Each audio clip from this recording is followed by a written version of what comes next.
Patch 1 update. It's April 30th and the plants are doing well. Had to put some fans on the entry to the hoop houses because we've been getting mid 70s, which means in the hoop house the temperatures can get quite high. This plant in particular, the 2245, has a little bit of scorch on one of the leaves. Luckily it wasn't the vine tip.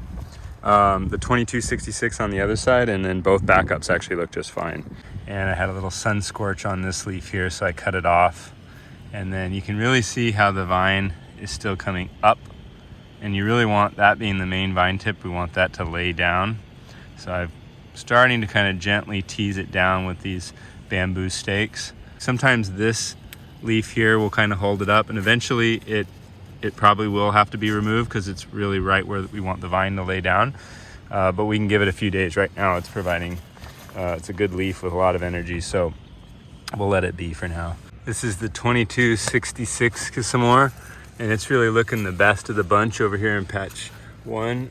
You can see that vine right there extending along. It's just about to start laying down. So within a couple of days, it'll be down. So really, I don't have to do much here. You know, these guys are starting to yellow and they're not really adding much, so I'll probably prune those off. Okay, I ended up pruning a little bit more because it's gonna happen anyway. So those are the two cotyledons, and then these are some of those early nodes that are trying to do secondary a little bit too early. So you can see what that looks like. There was one coming up here, one out there, one out there. So those will all heal up. I have 50-foot wind fence around each plant. So the hoop houses are still in there, but the 50-foot wind fence provides a little bit of windbreak because we get quite a bit of wind here. So especially this time of year in the spring. So, you know, during the day, we take the stones off, lift up to allow more airflow to keep it cool. We also have the fans like I showed you, but this will actually just break some of those bursts of wind that can be somewhat damaging to the plants. It's May 4th, and we just got 1.2 inches of rain, which is kind of rare for this time of year, at least that much rain. 2560 Ginger here.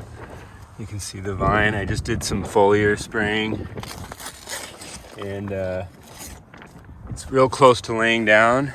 And the 2006 Wolf, I think, is the best plant of the 4 that I got going this year. And it just landed on the ground all on its own. It's May 8th. The plants are continuing to grow. This is the 2266. Things are looking pretty good. We've got some hot weather coming, so I'm putting some water down, and then I'm gonna do some light fertilizing. And then I'm also gonna do a little bit more pruning. But I had to take some stuff out from over there, and it's laying down a lot nicer. I had to take a leaf out here. I don't like that the open wound is touching the soil, so I'll maybe put something underneath there just to let it heal up for a day. But then you see secondaries are starting to come out on both sides, and the main vine is starting to run. All right, same situation over here, the 2245. Plants are looking good, but you got some more kind of funny stuff going on here. So I think I gotta take out, you know, these leaves here. This secondary is running straight backwards. All right, there's all the clippings in the 2245, and it looks pretty brutal, but that was a secondary that was coming straight back. I decided to pull that. There was some weird stuff here that right when they first start, there's always, or oftentimes, there's some small little leaves and some kind of confused beginnings of a vine. And then this secondary was going straight forward, so I'm using this bamboo stake to start to train it this way, because I want that actually to wrap around that way. So hopefully I'll keep that secondary. This one over here has a little bit of a kickstand leaf, but it's a good leaf, so I'm gonna leave it a little longer. And as this secondary starts to lay down, I'm gonna train it that way, and eventually that leaf will probably go away. And then the rest of the vine is starting to straighten out, and you know, got maybe 3-4 feet, and it's looking pretty good. One other advancements that I'm doing this year, just to try and help make things go a little smoother, because it's all kind of a lot of work, is I just had a half yard of soil mix dumped here, and I'm gonna just use this as vine bearing mix. So here's the process for burying vines now. I got my vine bearing mix right here. I take my bucket, come over, fill it up from here. Always keep a tarp on it, keep it moist. Fill it up here. So I brought my mix in. I've got my mycorrhizae, my beneficial bacteria, and you can see right here a good example of a root that's ready to start forming right here at this node.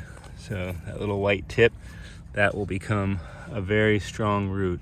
So what we'll do is we'll put some of the beneficial bacteria and mycorrhizae into the soil that is going to make contact with the root, and then we'll take our soil mix here and just entirely bury it. I'll show you what it looks like after. All right, you can see there's a node that's been buried. There's the node where I showed you the root. It's buried, and then one back there. So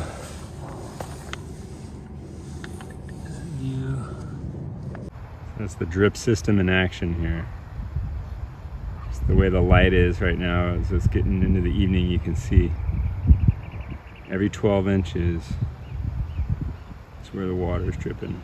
All right, here at patch 2, I pulled off the temporary hoop houses, and I'm definitely gonna run with the 2006 Wolf. For me, the backups are really just like if something catastrophic happened to the main plant. It really isn't a selection of, which is the stronger plant. Otherwise, I would have, 2 identical plants of the same genetics. But one interesting thing to see in the backup here is this bright yellow color. I don't see it at all on the backup, but I really don't know what it is. And the unique thing is I had a pumpkin plant that I grew last year in a different location over there, and it had a sort of similar thing with where the leaves would go really bright yellow. This plant's getting all the same attention and soil as this one, so I just don't know quite what to make of it.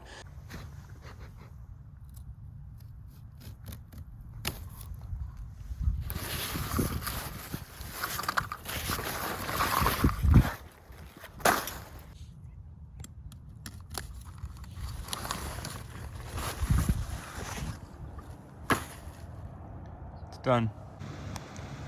Patch 1, time to make a selection.